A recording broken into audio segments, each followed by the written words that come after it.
6 weeks ago, I braved a 9-hour ferry ride and a 5-hour drive to join my boyfriend for a working holiday in the Swedish countryside. Leading up to it, I was super anxious, but now I can confidently say I'm so glad I came. What I found here was a new appreciation for nature and a simpler, slower pace of life. Our hosts showed us the kind of idyllic dream life that can be built when you work together with integrity and prioritize family, nature, and peace. In this video, we're taking a look around the cabin that made our stay so cozy and comfortable. Today is a wonderful sunny day here in Mellby. Perfect day for a tiny house tour, so let's check it out. Out front, we've got these two little hanging chairs, which are super comfy for hanging out, enjoying the weather. Even if it's raining a little bit outside, you can just chill here, swing a little, listen to the rain, the chickens.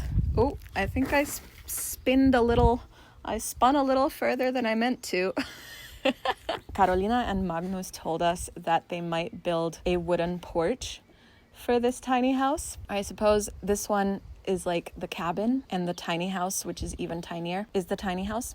But anyway, they said they might build a porch, which might make it even better. Woo! I'm enjoying myself a little too much here. Come on, Ellie.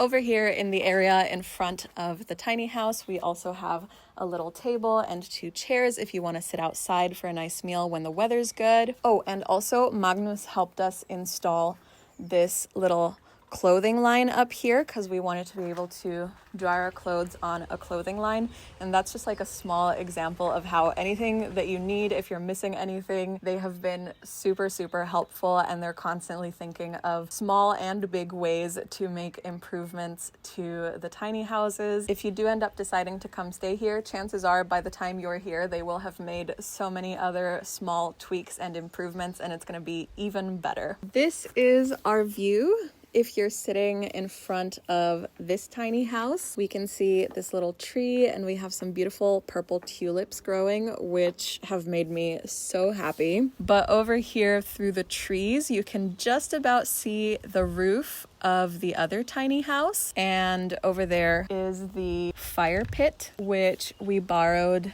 to have a little sausage cookout barbecue type situation, sausages and marshmallows. They have all kinds of really gorgeous plants growing around here. They have a Japanese maple, they have some magnolias, there are cherry blossoms. It is overall just really beautiful, really calm. And the house is right at the end of the street. So like there's the main road off that way that goes in this direction, and then there's the road leading up towards the house, and their house is the end of the street where there's like the roundabout, and so you really get basically no traffic noise here at all. It's pretty chill. Okay, now we've explored the outside a bit, let's head on inside.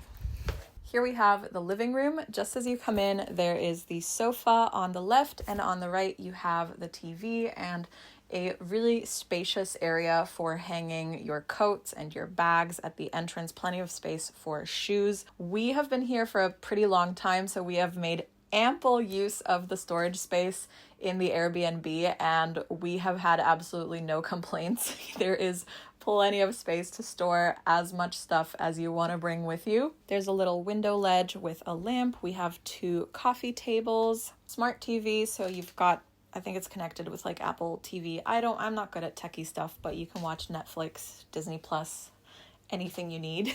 The walls in the entire Airbnb are covered in Carolina's art. So stunning and so charming. I'm honestly surprised she's not a full-time artist because her work is amazing. There's an air conditioning unit above the front door. This is perfect for heating up the living room as well as the bedroom. The bedroom is just through a little curtain here. There's no heater in the bedroom, but if you just turn on the AC and then leave the curtain open, the warm air blows right into the bedroom and heats it up really well. Also, the door and window in the living room have these blinds, which you can roll down if you want darkness or privacy. You might need them if you're staying during the summer months when it gets to, 24/7 sunlight almost.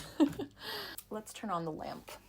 There we are. A bit more of an evening vibe. I suppose I could also show the rest of the lights. Where's the light switch? I've been here 6 weeks, still don't remember where the light switch is. All right, the light switch is by the bathroom door over here in this corner. We have the one light in the middle of the ceiling and some spotlights, and we also have this floor lamp over here, which is mostly what we've used in the evening.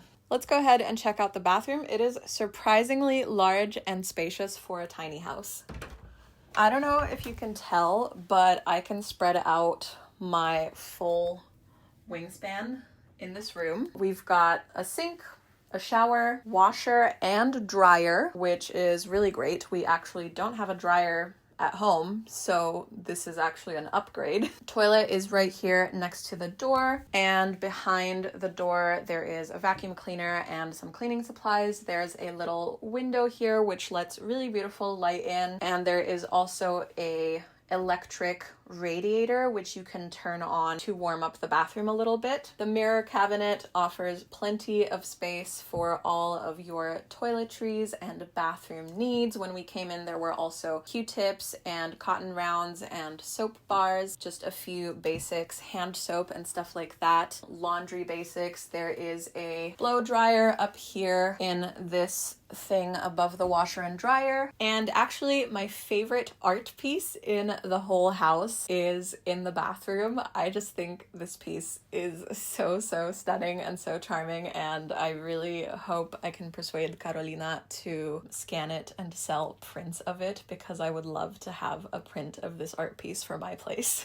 In this corner we have the entrance to the bedroom and the entrance to the kitchen. Let's check out the kitchen first. We had a chicken in the kitchen today, and I'm getting dangerously close to mixing those two words up.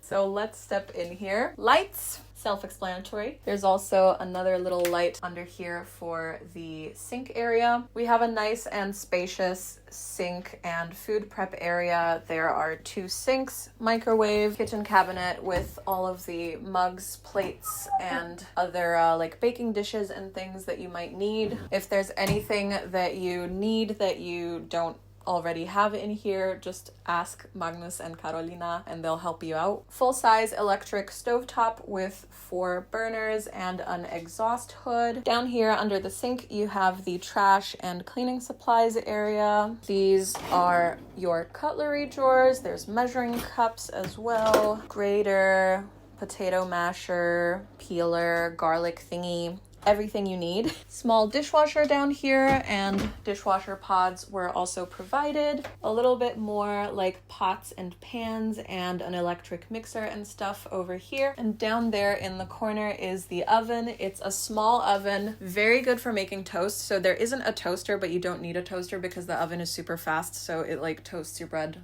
at the same speed that a toaster would do it, but it does take longer for baked goods. So if you want to make like bread or brownies or stuff like that, you might need to bake it, you know, about twice as long as you normally would in like a full-size oven, but it's perfect for everything that we've needed while we've been here. Here in this corner next to the electric stove, there is a little bit of extra space for food prep. My boyfriend has actually been using this area for his standing desk setup, so he brought like this wooden box to put his laptop on up here, and he has had like his walking pad in the kitchen during the day so that he can walk on the walking pad and have a standing desk setup. So it's a very adaptable and multifunctional space. And of course there is also a full-size fridge and freezer. The kitchen has been really well thought out for storage optimization. So all along the ceiling in this nook, there is this shelving. So if you're staying here for longer and you're gonna be buying a lot of food and you need like your pantry staples to go somewhere, there is so much space up here. Down here on the opposite side across from the fridge, there's also this little kitchen trolley for more storage space. We've kept like some of our produce here, dog treats, tea, etc. And it's on wheels, so you can move it about easily. Above the kitchen trolley, there's also this shelf, which is super handy for your spices and stuff. There was already salt and pepper when we got here, and I'm sure they're going to be adding more stuff to it. We brought a ton of our own spices just since we were staying longer. These are actually made by Carolina. She has a pottery studio actually on the opposite side of the bedroom wall. So these little dishes are made by her. There's her signature on the bottom of this this one if you can see. And over here in this corner, we have the eating area with another beautiful piece of artwork on the wall. I love sitting here because there's just such beautiful light coming through this window all the time. And tucked in over here next to the fridge, there's also a step stool so that you can very easily climb up and get anything you need from the shelves up here. Time to check out the bedroom. Don't mind the mess, it's mostly ours. So the bedroom just has this curtain. This keeps the tiny house a little bit more open plan during the day so that the light from all of the rooms can kind of flood together and it just never feels dark in here. So we are right through the bedroom doorway here. Here in the corner, we have a fire extinguisher and fire blanket and also an extra hook for hanging any coats and things. And here we have our first storage area. Again, so much storage. I cannot overstate. I brought like at least twice as many clothes as I actually ended up wearing, and all of them fit in here. They don't look like they would hold that much stuff, but they hold a lot of stuff, these drawers. And there is also more storage along the ceiling. There's a storage box up here and more shelves over here. We brought our own bedding just to have like all of our creature comforts, so most of the Airbnb's own bedding is stored up here and still plenty of space for everything. And here in the opposite corner from the doorway is another one of these storage spaces with drawers. This was my boyfriend's. There's also a box up there if you need it for anything. Power outlets as well in this corner. Over here we have the bed. I think this is queen size. I don't know, I think it's 140 centimeters. We were very comfortable here, plenty of space for both of us. It is tucked against the wall, so one of you has to crawl in if there are two people sleeping in the bed together. My boyfriend usually goes to bed before me. He slept on this side, and then I come in at my bedtime and crawl in from the bottom. We've got this little shelf up here where you can just put like, you know, a book, creams, anything, and also another shelf up here. And we have more of Carolina's gorgeous artwork over here on this shelf. Woof!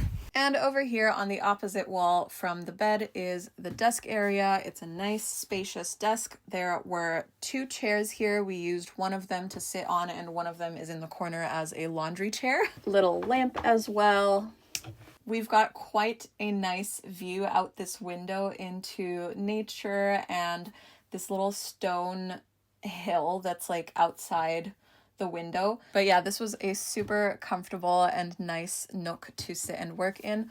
Also, there's a mirror here if you can see. I think it's upcycled. It's like a vintagey looking mirror with a leather frame. And over here for this window, there is a blackout blind. Perfect darkness. I'll just flip on the lights in here real quick as well. Ta-da! There we are. We haven't really used the big light in the bedroom. There's a small reading light next to the bed and the desk light, which are perfect for a more cozy vibe. We're leaving in a week and I don't want to go. The bed is so comfortable and everything is so pretty and so cozy. I just wish I could stay here. A few details worth noting in here. There is a puzzle up here. Ooh.